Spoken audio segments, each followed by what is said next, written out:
जो खाटू गांव आज पूरे भारत में प्रसिद्ध है, आज से लगभग 1000 साल पहले यह महज एक साधारण गांव था। यहाँ के लोग खेतीबाड़ी करते, अपने मवेशी चराते और जिंदगी की सामान्य दिनचर्या में व्यस्त रहते थे। किसी को पता नहीं था कि उनकी धरती के नीचे एक ऐसा रहस्य छिपा है जो पूरी दुनिया की आस्था को हिला देगा। गांव में रहने वाला एक सामान्य किसान किशनलाल था। उसके पास एक सफेद गाय थी जिसका नाम धोलरी था। धोलरी अच्छे दूध के लिए पूरे गांव में प्रसिद्ध थी। किशनलाल हर सुबह उसे चराने के लिए गांव के बाहरी हिस्से में ले जाता था। लेकिन कुछ दिनों से एक अजीब बात हो रही थी। जब भी धोलरी खेत के एक खास हिस्से में पहुंचती, वह अचानक रुक जाती और उसके थनों से अपने आप दूध बहने लगता। यह केवल उसी जगह होता था, एक छोटे से टीले के पास, जहां सफेद बालू पत्थर बिखरे पड़े थे। पहले तो किशनलाल ने सोचा कि शायद गाय बीमार है।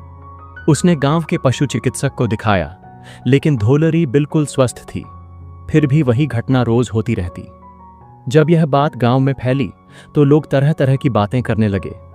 कुछ कहते थे कि यह कोई अशुभ संकेत है, कुछ कहते थे कि जमीन के नीचे कोई खजाना दबा है। लेकिन गांव की सबसे बुजुर्ग महिला 85 साल की दादी मां सुमित्रा देवी ने कुछ और ही कहा। जहां गाय यूं अपने आप दूध देती है, उन्होंने अपनी कांपती आवाज में कहा, वहां भगवान का कोई संकेत होता है। हमारे पुरखों ने कहा है कि जब धरती मां कुछ बताना चाहती है तो वह अपने निर्दोष प्राणियों के माध्यम से संदेश भेजती है। गांव के मुखिया राम सिंह चौहान ने सभी ग्रामीणों की एक सभा बुलाई। लंबी चर्चा के बाद तय हुआ कि उस जगह की खुदाई की जाए। यह निर्णय आसान नहीं था, क्योंकि अगर कुछ गलत हुआ तो पूरे गांव की बदनामी होती। लेकिन दादी मां सुमित्रा देवी के आग्रह पर और धोलरी के लगातार चमत्कार को देखते हुए गांव के युवाओं ने खुदाई शुरू की। पहले दिन केवल मिट्टी और पत्थर निकले। दूसरे दिन भी कुछ खास नहीं मिला। कुछ लोग हतोत्साहित होने लगे और कहने लगे कि यह व्यर्थ का प्रयास है। तीसरे दिन जब सूरज आसमान के मध्य में था, अचानक किशनलाल की कुदाली कुछ कठोर चीज से टकराई। जैसे ही उन्होंने मिट्टी साफ की, वहां काले पत्थर की एक आकृति दिखाई दी। जब पूरी तरह साफ किया गया तो सबके सामने एक अद्भुत दृश्य था। एक मानव सिर की आकृति जो पत्थर से बनी लगती थी, लेकिन उसमें एक अजीब सी दिव्यता थी। सिर के चेहरे पर एक शांत मुस्कान थी। आंखें बंद थीं, मगर ऐसा लगता था मानो वह देख रहे हों। माथे पर तिलक के निशान थे और पूरी मूर्ति से एक अलौकिक तेज निकल रहा था। यह देखते ही पूरे गांव में हलचल मच गई। बुजुर्ग महिलाएं खुशी के आंसू रोने लगीं। बच्चे डर और जिज्ञासा से देखने लगे। पुरुष श्रद्धा से सिर झुकाने लगे। दादी मां सुमित्रा देवी ने कहा, मैंने अपने दादाजी से सुना था कि युगों पहले यहां कोई महान आत्मा दफन की गई थी। आज वह प्रकट हुई है। यह कोई साधारण मूर्ति नहीं, यह किसी देवता का अवतार है। गांव के पंडित जी को बुलाया गया। उन्होंने मूर्ति को देखते ही कहा कि यह अवश्य ही किसी दिव्य शक्ति का प्रतीक है। उन्होंने मूर्ति को धूप दीप से पूजा की और कई दिनों तक नित्य आराधना करते रहे। 7वें दिन की रात खाटू के तत्कालीन राजा रूप सिंह चौहान को एक स्वप्न आया। स्वप्न में एक तेजस्वी पुरुष ने उनसे कहा, राजन, मैं हूं बर्बरीक, जिसे लोग अब श्याम के नाम से जानेंगे। महाभारत काल में मैंने अपने प्राणों की आहुति दी थी धर्म की रक्षा के लिए। श्री कृष्ण ने मुझे वरदान दिया था कि कलयुग में मैं उनके नाम से पूजा जाऊंगा। आज वह समय आया है। मेरे लिए एक भव्य मंदिर का निर्माण करो। मैं यहाँ हारे हुओं का सहारा बनूंगा। राजा रूप सिंह चौहान ने तुरंत मंदिर के निर्माण का आदेश दिया। सन 1027 ईस्वी में फाल्गुन शुक्ल एकादशी के शुभ दिन वह पवित्र मूर्ति मंदिर में स्थापित की गई। गांव के लोग नहीं जानते थे कि यह सिर महाभारत के उस वीर योद्धा का था जिसने युद्ध में भाग न लेकर भी पूरे युद्ध को प्रभावित किया था, जिसकी वीरता, त्याग और न्यायप्रियता की कहानी आज भी अनकही है। समय की गहराई में जाकर हमें पहुंचना होगा महाभारत काल में। वह युग जब धरती पर धर्म और अधर्म के बीच महासंग्राम की तैयारी हो रही थी। इसी काल में जन्मा था एक अद्भुत बालक, जिसकी कहानी सुनकर आज भी रोंगटे खड़े हो जाते हैं। महाभारत में भीमसेन की पत्नी हिडिंबा से उत्पन्न हुआ था घटोत्कच। राक्षस और मानव के संयोग से बना यह योद्धा अपनी माया और शक्ति के लिए प्रसिद्ध था। घटोत्कच का विवाह हुआ दैत्यराज मोरा की पुत्री अहिलावती से, जो अपनी विद्वता और तपस्या के लिए जानी जाती थी। अहिलावती केवल एक दैत्य कन्या नहीं थी, उसने वर्षों तक मां कामाख्या की आराधना की थी और दिव्य शक्तियों की स्वामिनी बन गई थी। उसे भविष्य दिखाई देता था और वह जानती थी कि उसके गर्भ से जो संतान जन्म लेगी वह कोई साधारण बालक नहीं होगा। जब बर्बरीक का जन्म हुआ तो आसमान में अनोखे चिन्ह दिखाई दिए। पक्षी अलग तरह से गा रहे थे, हवा में दिव्य सुगंध फैली थी और जंगल के सभी जानवर शांत हो गए थे। ऐसा लगता था मानो प्रकृति स्वयं इस बालक के स्वागत में तैयार हो गई हो। बर्बरीक जन्म से ही असामान्य था। 3 साल की उम्र में वह भारी पत्थर उठा लेता था। 5 साल में वह तीर कमान चलाने लगा। 7 साल में वह जंगल के सबसे तेज दौड़ने वाले हिरण को पकड़ लेता था। लेकिन सबसे अनोखी बात यह थी कि बर्बरीक में दया और न्याय की भावना कूट कूट कर भरी थी। वह कभी किसी कमजोर को सताता नहीं था, बल्कि जब भी कोई ताकतवर किसी कमजोर को परेशान करता तो बर्बरीक उसका साथ देता। एक दिन मां अहिलावती ने बर्बरीक से पूछा, पुत्र, यदि तुम्हें कभी किसी युद्ध में जाना पड़े तो तुम किसका साथ दोगे? बर्बरीक ने बिना झिझक के उत्तर दिया, मां, मैं हमेशा सही का साथ दूंगा, लेकिन युद्ध में अक्सर यह पता करना कठिन होता है कि सही क्या है। अहिलावती ने समझाया, क्या तुम मेरा एक वचन मानोगे? हाँ मां, आपकी हर बात सिर आंखों पर। जब भी कोई युद्ध हो तुम हमेशा उस पक्ष का साथ दोगे जो हार रहा हो, क्योंकि हारने वाले को सहारे की सबसे ज्यादा जरूरत होती है। यह वचन बर्बरीक के जीवन की दिशा तय कर देने वाला था। आगे चलकर यही वचन उसे हारे का सहारा बनाने वाला था। युवावस्था में पहुंचकर बर्बरीक ने निश्चय किया कि वह कोई ऐसी शक्ति प्राप्त करेगा जिससे वह न्याय की रक्षा कर सके। मां की सलाह पर वह हिमालय के एकांत स्थान पर मां दुर्गा की तपस्या करने चला गया। 12 वर्षों तक बर्बरीक ने घोर तपस्या की। केवल फल फूल खाकर, कभी कभी केवल हवा पीकर वह मां दुर्गा की आराधना में लीन रहता। उसकी तपस्या इतनी कठिन थी कि देवता भी चकित रह गए। अंततः माता आदिशक्ति यानी मां दुर्गा प्रसन्न हुई और प्रकट होकर बोली, वत्स बर्बरीक, तुम्हारी तपस्या से मैं प्रसन्न हूं, मांगो क्या चाहिए? बर्बरीक ने हाथ जोड़कर कहा, माता, मुझे ऐसी शक्ति दीजिए जिससे मैं अकेले ही किसी भी अन्याय का अंत कर सकूं। मां दुर्गा मुस्कुराई और बोली, तथास्तु, मैं तुम्हें 3 दिव्य बाण देती हूं। पहला बाण उन सभी को चिह्नित करेगा जिन्हें तुम मारना चाहते हो। दूसरा बाण उन सभी को चिह्नित करेगा जिनकी तुम रक्षा करना चाहते हो। और तीसरा बाण उन सभी को नष्ट कर देगा जो पहले बाण द्वारा चिह्नित हैं। यह बाण कोई साधारण अस्त्र नहीं थे, इनमें दिव्य शक्ति थी। जब महाभारत युद्ध की तैयारी हुई तो बर्बरीक ने भी युद्ध में जाने का निर्णय लिया। उसके पास 3 दिव्य बाण थे, एक दिव्य धनुष था और सबसे बढ़कर मां का वचन था कि वह हारने वाले का साथ देगा। बर्बरीक जानता था कि इस युद्ध में उसके ही परिवार के लोग आमने सामने हैं। एक तरफ उसके पितामह भीम और पांडव, दूसरी तरफ कौरव। लेकिन उसके लिए यह पारिवारिक युद्ध नहीं था, यह धर्म और अधर्म के बीच का संघर्ष था। भगवान श्री कृष्ण सर्वज्ञ थे।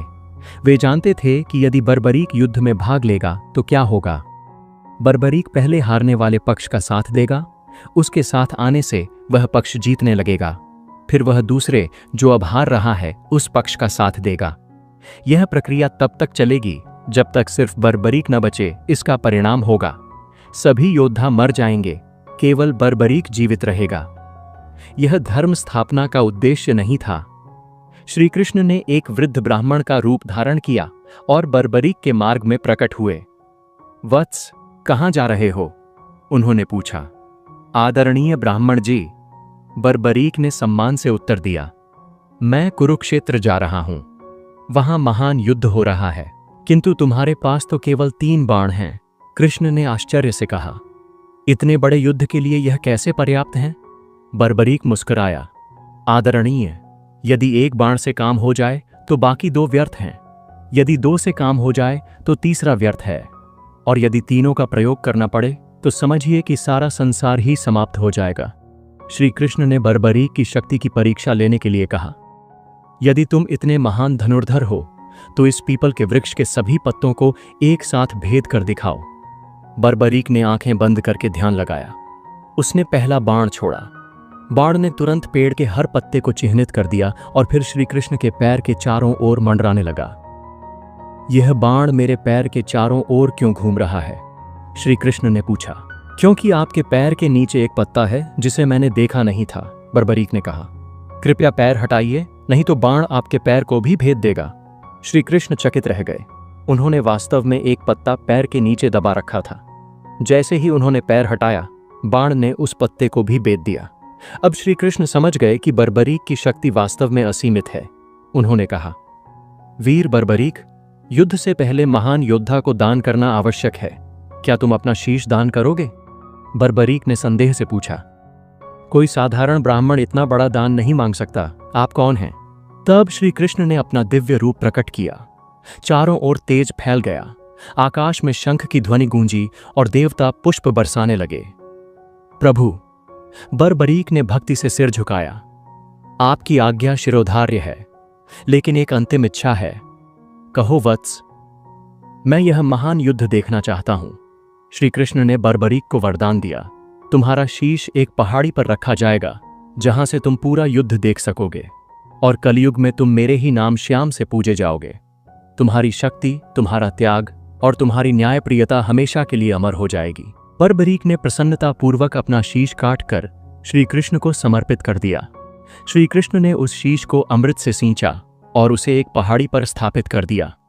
पूरे 18 दिन का युद्ध बर्बरीक के शीश ने देखा। युद्ध के अंत में जब युधिष्ठिर ने पूछा कि युद्ध में सबसे महान योद्धा कौन था, तो बर्बरीक के शीश ने उत्तर दिया, मुझे युद्ध में केवल भगवान श्री कृष्ण का सुदर्शन चक्र ही घूमता दिखाई दिया, जो शत्रु सेना का वध कर रहा था। उनके अपने शब्दों में, वे युद्ध में किसी भी योद्धा को लड़ते हुए नहीं देख रहे थे, बल्कि केवल श्री कृष्ण के सुदर्शन चक्र को ही सभी की गर्दन काटते हुए देख रहे थे। बर्बरीक का शीश युद्ध के बाद अंतर्धान हो गया। श्री कृष्ण का वरदान था कि वह कलयुग में पुनः प्रकट होगा। सदियां बीती, युग बदले, लेकिन वह महान आत्मा धरती के गर्भ में छुपी रही, जब तक कि खाटू गांव में एक गाय के चमत्कार ने उसे पुनः प्रकाश में नहीं लाया।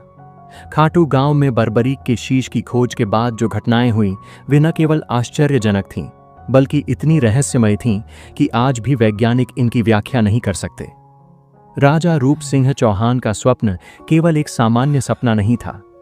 जब उन्होंने आंखें खोली तो उनके माथे पर तिलक का निशान था, बिल्कुल वैसा ही जैसा उस दिव्य पुरुष के माथे पर था जिसने स्वप्न में दर्शन दिए थे। यह देखकर रानी नर्मदा कंवर भी चकित रह गईं। अगली सुबह राजा ने पूरे राज्य में घोषणा करवाई कि खाटू में एक भव्य मंदिर का निर्माण होगा, लेकिन यह कोई साधारण मंदिर नहीं होगा। यह कलयुग के सबसे महान संरक्षक का धाम होगा। मंदिर के निर्माण में कई अलौकिक घटनाएं हुईं। जब शिल्पकार पत्थर काटने आए तो उन्होंने देखा कि कुछ पत्थर अपने आप एक खास आकार में कट जाते थे। मकराना संगमरमर के जो टुकड़े लाए गए थे, उनमें से कुछ पर प्राकृतिक रूप से श्री कृष्ण के चिन्ह बने हुए थे। सबसे आश्चर्यजनक बात यह थी कि जहां शीश मिला था, वहीं पास में एक कुंड अपने आप बन गया था। यह कुंड रातों रात बना था और इसमें निरंतर मीठा पानी भरा रहता था, बिना किसी दिखाई देने वाले जल स्रोत के। यह कुंड कभी सूखता नहीं, चाहे कितना भी भयानक अकाल हो। इसका पानी हमेशा मीठा और ठंडा रहता है। इस कुंड का भौगर्भिक सर्वेक्षण करने पर कोई भी भूमिगत जल स्रोत नहीं मिला, फिर भी यहाँ निरंतर पानी आता रहता है। इस पानी में ऐसे खनिज तत्व मिलते हैं जो आसपास के किसी भी पानी में नहीं मिलते। सैकड़ों साल पुराने इस कुंड का पानी हमेशा शुद्ध रहता है, कभी कोई बीमारी नहीं फैलती। श्याम कुंड के आधुनिक चमत्कार। प्रिया शर्मा की कहानी। प्रिया को ब्लड कैंसर था। डॉक्टरों ने हार मान ली थी। उसके परिवार ने अंतिम उम्मीद के रूप में श्याम कुंड में स्नान कराया। 3 महीने बाद जांच में पाया गया कि कैंसर के सारे सेल्स गायब हो गए हैं। डॉक्टर इसे मेडिकल मिरेकल कहते हैं। बीकानेर के एक व्यापारी रामदेव जी को कोढ़ की बीमारी थी। जब उन्होंने श्याम कुंड में स्नान किया तो 3 दिन में उनकी बीमारी पूरी तरह ठीक हो गई। यह घटना इतनी प्रसिद्ध हुई कि दूर दूर से लोग यहां आने लगे। अजमेर की गंगा देवी के पैर में लकवा था। 15 साल से वह नहीं चल सकती थी। श्याम कुंड में स्नान के बाद वह न केवल चल सकीं, बल्कि दौड़ भी सकीं। 1679 ईस्वी में मुगल सम्राट औरंगजेब ने राजस्थान के मंदिरों को नष्ट करने का अभियान चलाया। उसकी सेना खाटू भी पहुंची। मुख्य मंदिर पर हमला करने से पहले सैनिकों ने पास के गौरी शंकर मंदिर पर आक्रमण किया। यहां एक प्राचीन शिवलिंग स्थापित था। जब सैनिकों ने भालों से शिवलिंग पर प्रहार किया तो अचानक शिवलिंग से रक्त की धारा बहने लगी। ये देखकर सैनिक भयभीत हो गए। कुछ सैनिकों के हाथ अचानक सुन्न हो गए, कुछ की आवाज चली गई। डरे हुए सैनिक वहां से भाग खड़े हुए और फिर कभी वापस नहीं आए। 1857 के विद्रोह के समय, जब अंग्रेजों और स्थानीय राजाओं के बीच संघर्ष चल रहा था, खाटू मंदिर पूरी तरह सुरक्षित रहा। कहते हैं कि जो भी मंदिर को नुकसान पहुंचाने की सोचता था, वह रहस्यमय रूप से बीमार हो जाता था। 1947 में भारत पाकिस्तान बंटवारे के दौरान जब चारों ओर दंगे हो रहे थे, खाटू में पूरी शांति रही। 1971 में जब राजस्थान में भीषण बाढ़ आई तो चारों ओर पानी ही पानी था, लेकिन मंदिर परिसर में एक बूंद पानी नहीं घुसा। श्याम कुंड का पानी भी बिल्कुल साफ रहा। खाटू श्याम मंदिर की सबसे बड़ी विशेषता यह नहीं है कि यह कितना सुंदर है या कितना पुराना है। इसकी सबसे बड़ी विशेषता है यहाँ आने वाले भक्तों के जीवन में होने वाले चमत्कार।